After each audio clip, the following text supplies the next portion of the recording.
All right, what's up everybody? This is A7X Fan Ben, and this is how to build an Atakebune. So this is the new ship type from Seas of Japan, one of a couple new ship types actually. So this is actually my first laser cut Atakebune that is printed. So it has the artwork and everything, and we're gonna see how it goes. I just cut this earlier tonight, and it's a little weird. I'm gonna change the settings, so your mileage may vary. Hopefully yours will be easier to build than this one. This was kind of it's been a lot of laser cutting repairs and changes and stuff like that, and I had to test some settings out. So there's some burn there on the back of the card. But anyway, this is mostly just a how to build video. So hopefully it'll go together. So, and I'll go over a few little things about the laser cutting cards as well. So there's going to be sometimes the nubs, sometimes the slots don't cut all the way through, and sometimes the nubs get a little bit random as well. But so I'm just going to punch these out a little bit here just to make sure the slots are as wide as they're supposed to be. Now we've got the flag here. So one thing you want to make sure is that when you're taking parts out of the card, that you're pushing near where the nub is. So sometimes it's hard to see, but it's towards the top of the flagpole basically, and then there's one in the slot where the flag slots in. So, because if you push in the middle between the nubs, there's a slight chance something might break. Not a huge chance, but it's best to put pressure on where the nubs are in the card. So, all right, so this ship type was a lot of fun to design. It took, I think, like 5 or 6 3D printed prototypes to finalize the shapes and the fit and the slots and everything like that.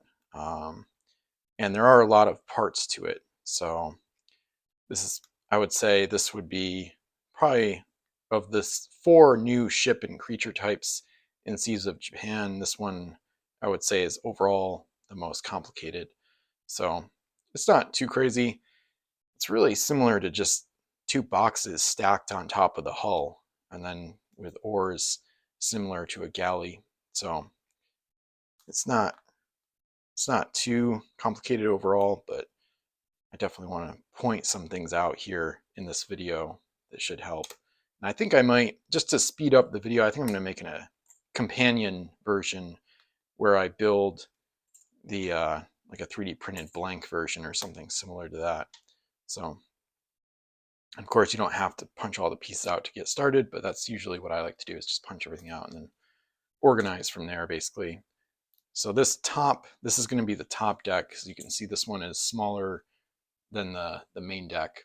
So, and this one has a few slot parts that are still in there a little bit. Sometimes the laser cutting like changes the slot structure and leaves part of it that's like partially cut through on the side, and it kind of makes it roll. Some of the material gets kind of burnt and rolled over to the side, so sometimes you just have to punch it out a little bit extra. Okay, so I'm gonna make sure this stuff is punched out over here. One thing you might want to do is pre-test slots by pushing like the edge of something, the edge of a part or piece through the holes. And that is also another way to get out these little excess slot parts that are stuck sometimes. So, all right, I think that's the last one, hopefully. So I'm going to organize a little bit here. So we've got the main deck, the bottom deck, the hull pieces that'll go in from the bottom. We've got our top cabin area, which are those 4 there. And then we've got the piece that goes on top of the cabin. We've got our flags, those will be last. We've got the stern flag, we've got the oars, and these main box panel pieces that I really like, the front and the back there. So I'm actually gonna pre-test the back a little bit, just real quick. I think it'll go in fine. Yeah, and it looks like the laser cut went a little too far and punctured part of the piece there. So that's one of the issues with the ship type. It's really hard to get all these little pieces onto a ship type that's really not that big. But anyway, I might change the laser cut outlines a little bit to compensate for that, but we'll see. Depends on a lot of other factors. So then I might pre do the oars a little bit. So for this one, Atakemaru, this one actually, I was really detailed with the artwork, and there's actually, the oars are different colors on each side. So I think there's actually a black side, and then if you look really closely, the other side is almost like a purple, like a very dark purple hue on the oars. So, and then I did the same thing with Sengoku, I believe. So it's kind of a fun little twist on the artwork compared to what we're used to with just black on both sides. So, and then this hull got warped up a little bit by the laser cut, but I think, yep, with the oars in there, I think it'll work okay, hopefully. Let's see. I just wanted to pre-test those a little bit, especially because this, like I said, this is the first laser cut printed Atakebune that I've built. So your mileage may vary. All right, so we're gonna get the hull pieces on here. I think I'll wait until the end to do the oars and put those in for the final time. Okay, so the main thing that's really important to know here is that for these panels, the longer side goes towards the bow. So we've got the stern of the main deck is where you have the flag slot there. And if you line these up, you can just barely see there's a little bit of a different length.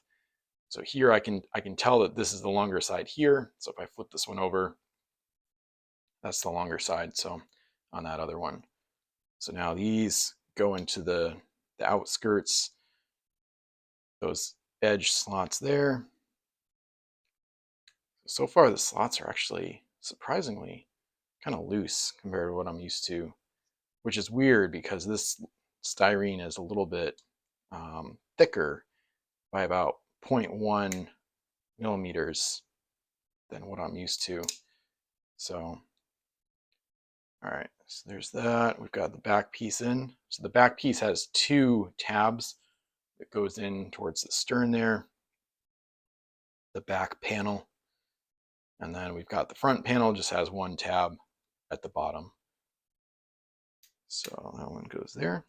And then from here, we can put on the main deck. I'm just going to do another check to make sure there's no excess slots. Yeah, like this one, there's still a few excess slots here. So I'm going to make sure those get punched out here.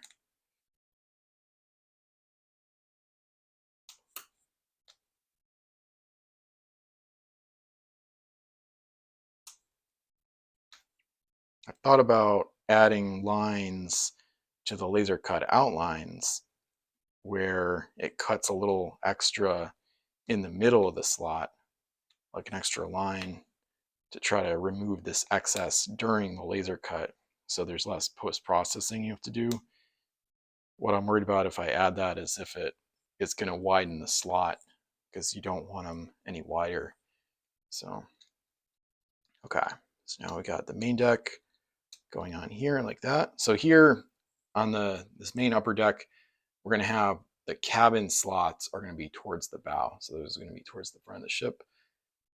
And this should go on hopefully easily. Yep, there's that one. There's that.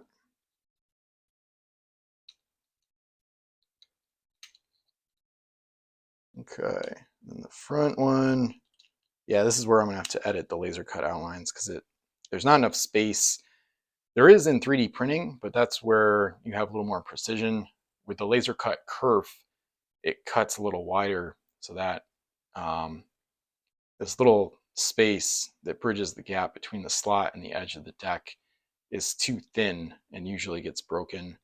That wasn't really happening on the styrene blanks, the blank white stuff, but for some reason here it's, I don't know if the kerf increased since those test cuts a month or 2 ago, but either way, I'll just adjust the laser cut outlines. The nice thing is you can adjust the laser cut outlines without changing the artwork. Obviously some artwork that you wanted to be seen might get cut off as a result, but that's not the end of the world. So especially because it's not going to be a big change. I'm just going to have to move it back a little bit.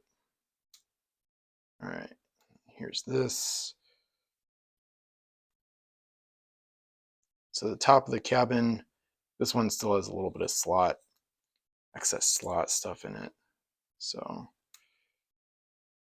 just gonna make sure this gets, those little extra pieces of styrene get knocked out there. Okay, that's all 5 slots. They look good to go now. So now we've got the cabin.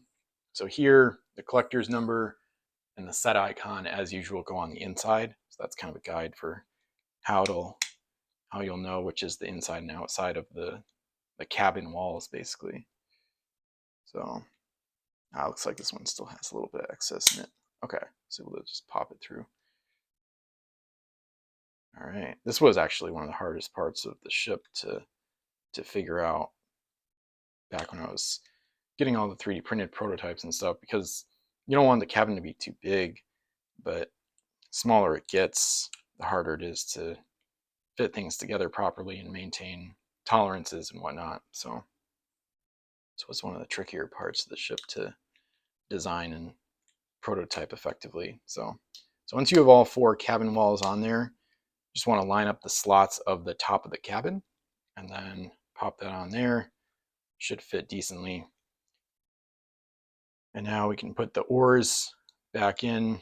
I'm going to do black on top and then purple on the bottom. So, okay, it fits in decently.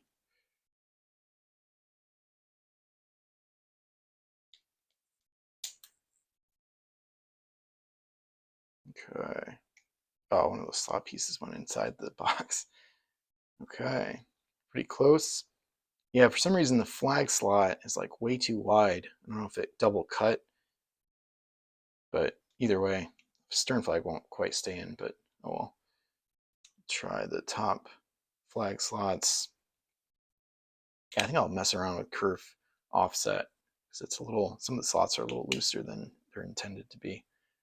So it worked in testing, but it's a little off for the final version. Doesn't quite, that's surprising. It's pretty loose, but it doesn't quite fall out. So I guess it's still pretty usable, but definitely not quite adequate. So anyway, that's how to build a laser cut Atakebune. I'll make some changes to the slot sizes and also a couple of slot locations as well to make sure it's works a little better on the printed styrene version. But that's how to build an Atakebune from Pirates Seas of Japan.